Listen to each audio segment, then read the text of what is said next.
Assalamualaikum warahmatullahi wabarakatuh. Halo teman-teman semua. Perkenalkan, saya Rosbanon Dewi dengan NIM 080.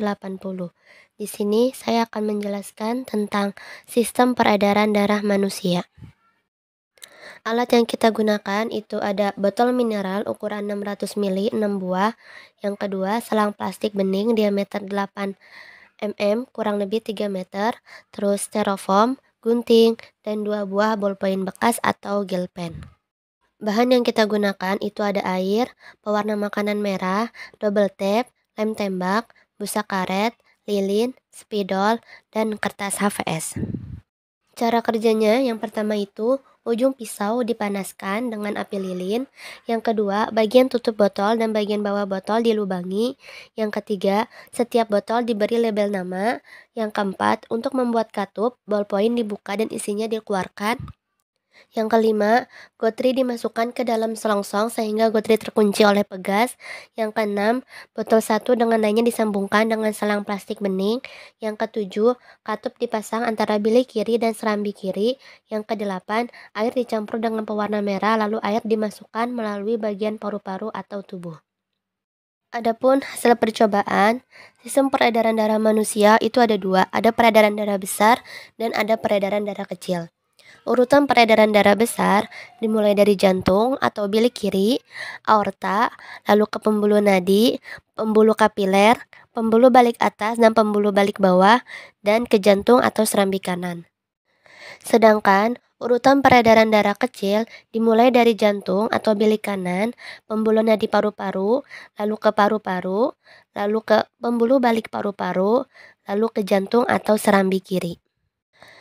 Jalannya cairan saat bilik kiri memompa darah yaitu bilik kiri memompa darah yang kaya oksigen ke seluruh tubuh melalui aorta. Sedangkan jalannya cairan saat bilik kanan memompa darah yaitu darah dari bilik kanan dipompa keluar jantung menuju paru-paru untuk pertukaran karbon dioksida dengan oksigen. Kemudian, jalannya cairan saat gotri dan pegas ditahan, darah yang mengalir ke serambi kiri dari bilik kiri akan mengalami perubahan warna. Darah yang masuk ke bilik kiri adalah darah yang miskin oksigen yang akan kembali ke serambi kiri untuk diteruskan ke aorta.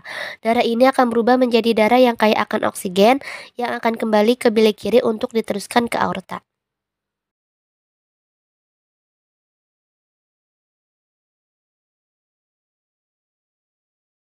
Peredaran darah kecil disebut juga peredaran darah paru-paru. Peredaran ini dimulai dari darah yang penuh dengan karbon dioksida dan sisa-sisa metabolisme yang berada di dalam bilik kanan jantung terpompa keluar, menuju ke arteri pulmonalis. Arteri pulmonalis bercabang dua, satu paru-paru kiri dan satu paru-paru kanan. Sesampainya di paru-paru, karbon dioksida dilepaskan dari tubuh, kemudian darah mengikat oksigen. Dari paru-paru, darah yang kaya oksigen mengalir ke dalam vena pulmonalis kiri dan kanan. Vena pulmonalis kiri dan kanan kemudian bersatu menjadi vena pulmonalis. Setelah melewati vena pulmonalis, darah yang penuh dengan oksigen masuk ke serambi kiri jantung. Pada peredaran darah besar, darah harus mencapai berbagai organ dan bagian tubuh atas maupun bawah. Oleh karena itu, peredaran darah besar disebut pula peredaran darah tubuh karena darah mengalir dari jantung ke seluruh tubuh dan kembali lagi ke jantung.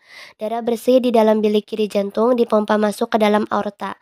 Aorta bercabang menuju ke bagian atas tubuh atau kepala dan tangan, dan menuju ke bagian bawah tubuh. Aorta yang menuju ke bagian bawah tubuh ada yang menuju ke hati, usus, lambung, ginjal, anggota tubuh, dan ke jaringan tubuh bagian bawah. Dari organ-organ tersebut, darah akan kembali ke jantung melalui vena cava superior dan vena cava inferior, kemudian masuk ke serambi kiri jantung. Namun, jika selang penghubung antara serambi kiri dan bilik kiri ditahan, maka aliran darah akan terhenti atau rusak. Katup mitral yang terletak di antara serambi kiri dan bilik kiri berfungsi membuka pintu agar darah mengalir dari paru-paru ke serambi kiri dan mencegah aliran mundur dari bilik kiri ke serambi kiri. Dengan kata lain, katup mitral memastikan darah mengalir ke arah yang benar, yaitu dari paru-paru ke serambi kiri dan mencegah aliran balik darah dari bilik kiri ke serambi kiri. Jika selang penghubung antara serambi kiri dan bilik kiri ditahan, maka katup mitral tidak dapat membuka pintu secara normal sehingga aliran darah akan terhenti atau rusak.